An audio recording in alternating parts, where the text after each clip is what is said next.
बाबा बाबा सब कहे, माई कहे न कोई। बाबा के दरबार में माई कहे सो होई। प्रिय मित्रों, धर्म कर्म विश्वनाथ झा चैनल पर आपका स्वागत। और स्वागत करते हुए मैं आज ये कहूँगा कि श्रावण मास चल रहा है और बाबा के बारे में मैं तमाम तरह की बातें आप लोगों को कहे भी हैं कि ऐसे बाबा की उपासना करें जिससे आपका कल्याण होगा।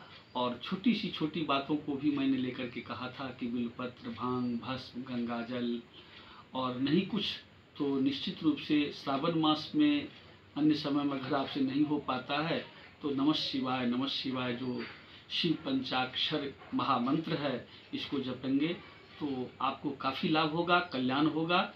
आप इसे अपनावें। दूसरी बात मैं ये कहना चाहता हूँ कि काशी में माता की भी, माई की भी उतना ही प्रभाव है और बिना माई के बाबा भी आपको नहीं जो है रिझ पाएंगे, आपकी कामनाएं नहीं जो है पूर्ण हो पाएगा। तो केवल बाबा की ही पूजा करने से आपका माई का भी पूजा हो जाता है। फिर भी ऐसा नहीं है कि आप विश्वनाथ मंदिर जाते हैं दर्शन करने के लिए तो फिर अन्नपूर्णा का दर्शन नहीं करते हैं, विशालाक्षी का दर्शन नहीं करते हैं, वहाँ भी दर्शन पूजन करते हैं।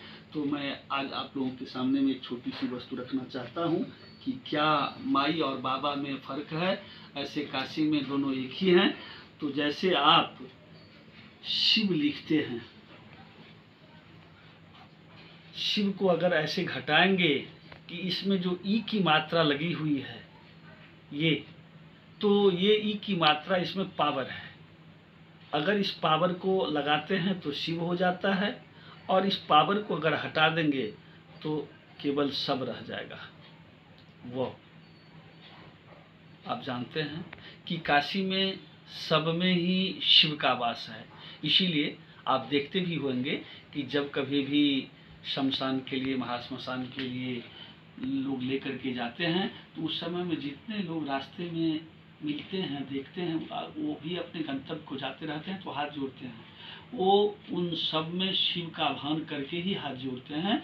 तो मैं ये कहूँगा कि ये जो पावर है इकार, ये पावर ही जो है, कहने का मतलब इसमें शक्ति है, माई है, और इसको अगर हटा लेंगे तो ये सब हो जाएगा। तो इस चीज़ों को आप ध्यान रखें।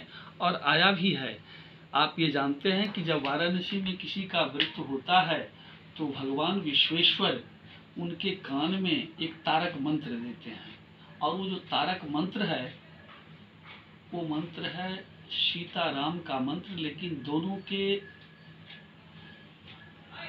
जो अंत्य अक्षर हैं, चूँकि उनकी अंतिम गति जो है, कहने का मतलब ये हो कि मोक्ष प्राप्त करें, तो तारक मंत्र इसीलिए उनको कान में देते हैं। वो मंत्र है तारा, यानी सीता का तकार और राम का रकार। तो यही तारा मंत्र, तारक मंत्र देते हैं उनको। और इसी मंत्रों के प्रभाव से उनको जो अलभ्य वस्तु है, जो सबको प्राप्त नहीं हो पाता है, और काशी में रहने वालों को ये सहजता से हस्तगत है। चूँकि ऐसे तमाम तरह के उदाहरण आए हैं कि यहाँ अगर किसी व्यक्तियों को अकाल मृत्यु, अपमृत्यु भी होगा तो उन्हें भी जो है मोक्ष प्राप्त होता है। आया है श्लोक एक देवी भागवत में कि शुच्यग्रमात्रिमपमात्रममास्पदेस्मिन् स्थानम सुरेश्वरी भजे नहीं जत्र मुक्ति। काशी सुई के नोक बराबर भी मोक्ष से खाली नहीं है। यहाँ किसी व्यक्तियों को अकाल मृत्यु, अपमृत्यु भी होगा तो उन्हें भगवान विश्वेश्वर मोक्ष देते हैं।